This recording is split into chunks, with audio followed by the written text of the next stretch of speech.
Here's a very important thing that you should remember, regardless of which section you're looking at, whether it's logical reasoning, analytical reasoning, or reading comprehension.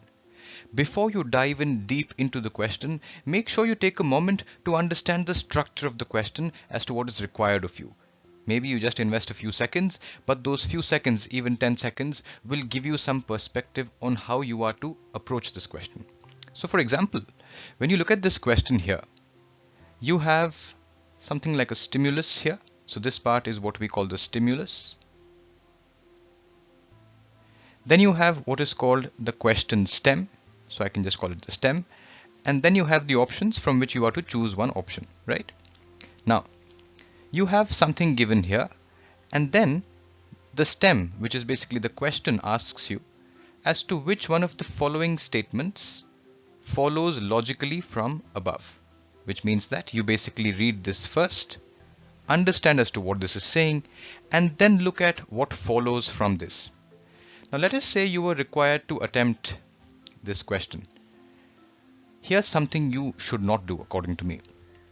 If you were to start reading from here and you were to go on, let's say you read this in one go like this, and then you read the question stem, and then you start looking at it option by option, there's a threat in this, and the threat is that each one of these options would seem tempting to you, right? Each one of these options would draw you towards itself as if it is the right answer. Therefore, the right way to attempt such a question is to first read this, try to make some sense of it, and then even before you look at the options, try to see as to what might logically follow after you see these statements. Spend some time to have a potential answer in your head. Like I always say, to be able to understand something is to have the ability to anticipate.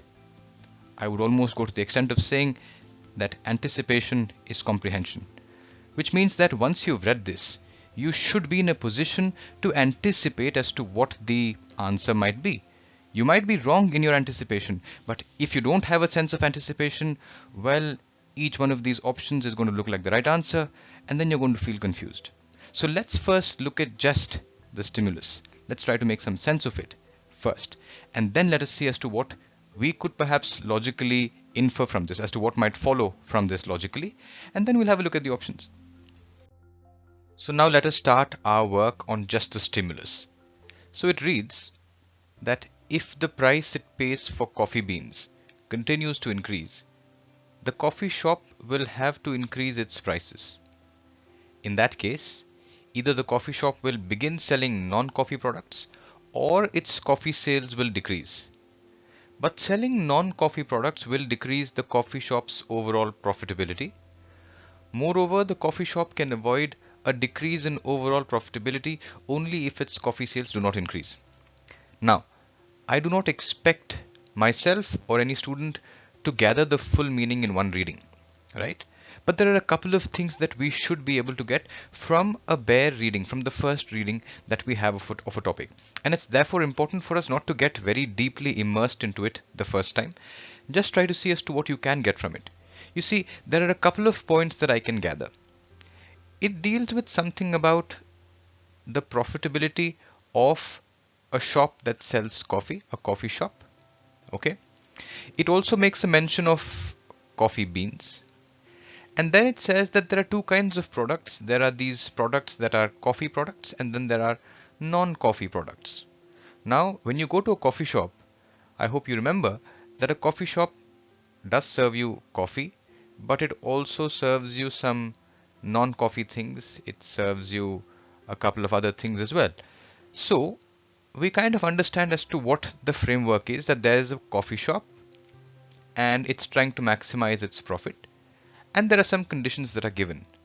So with this background, let's go back and read this once again. When we read it this time, we might choose to see a few more details. Okay, so it says here that if the price it pays for coffee beans continues to increase, the coffee shop will have to increase its prices. Okay.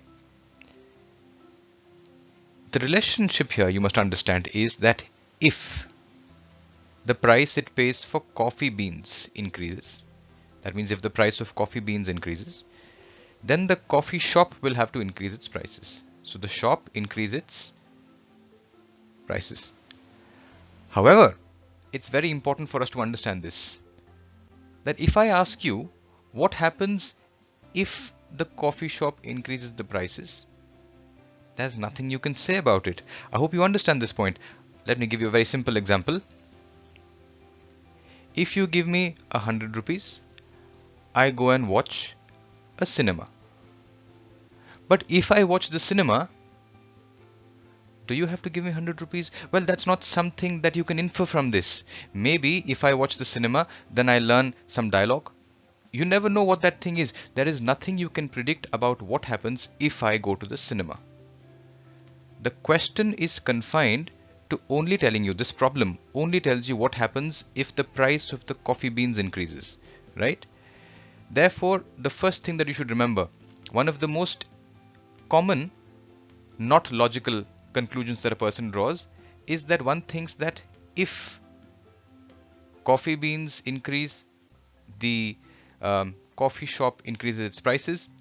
A common mistake is that people will also believe that this statement tells them something about what happens if the coffee shop increases its prices. You should know that this is not a detail that is given to you by this problem. Very important first point. Let's go ahead. So if the price of coffee beans increases, then it means that the coffee shop will have to increase its prices. And let's go ahead and see what we have here. In that case, either the coffee shop will begin selling non-coffee products or its coffee sales will decrease. That's what it is. So it says that if coffee beans increase, price of coffee beans increase, it will lead to this. And if this happens, it will lead to either of these things, right? It will have to be either one of these. It will have to be either this or this. Then it goes on to tell you as to what happens in these two cases. First, it tells you here that but selling non-coffee products will decrease the overall profitability, which means that this thing here, non-coffee products, will lead to a decrease in profitability.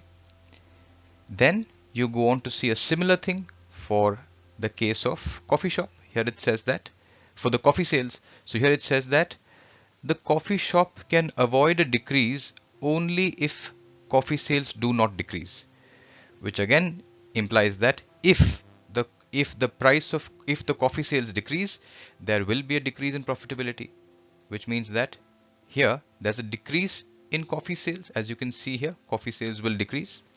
That means again this will result in reduced profitability. So what that basically means, as you can see from here, is that if the coffee beans increase, the price of coffee beans increase, that will result in this, and this can result in either this or this, but the final outcome will definitely be a decrease in profitability, which means that one of the logical things that follows from here is that there will be a decrease in profitability. Now, this is what I have drawn. Maybe there are more things that can be logically drawn from this, but we have a sense of anticipation. So when we look at the options now, we are not blank. It's very important. So now when we see an absurd answer or a bad answer, we are in a position to eliminate it. Once we can eliminate bad options, then we can look at two perhaps good looking options by looking at them a little more closely. Now let's go and have a look at the options. Now that we have the options here, let me first remind you something very important from what we discussed a couple of moments ago. It is that we know from the stimulus that if the price of the coffee beans increases, then, well, something happens. But we do not know what happens if the price of the coffee beans reduce. It's very important. You see, you understand from the stimulus that if the prices of coffee beans increase, there will be a reduction in profitability. But you cannot say from here that if the price of the coffee beans decreases, then there will be an increase in profitability. This is not something you can draw. This is because it's not been said in this passage and you are not permitted to bring in your external information. Therefore, the first thing you should remember is what happens if there's a decrease in the price of coffee beans. You cannot say. Very important. Second thing, if there is a decrease in profitability, What happens to the price of coffee beans?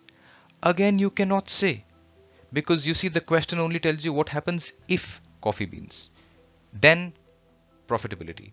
It does not tell you if profitability, then coffee beans. We don't know that. So this only works from one direction. It is like if coffee beans, then profitability. But if profitability, well, we cannot say. That's not an answer that you can make.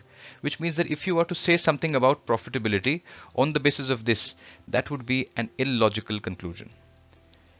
Now when you look at the options, I think it is quite clear. Look at option A. It deals with if the coffee shop's profitability. Then, well, you can't talk about what happens after. You can't decide anything on the basis of if profitability of coffee shop. Therefore, I have to eliminate this.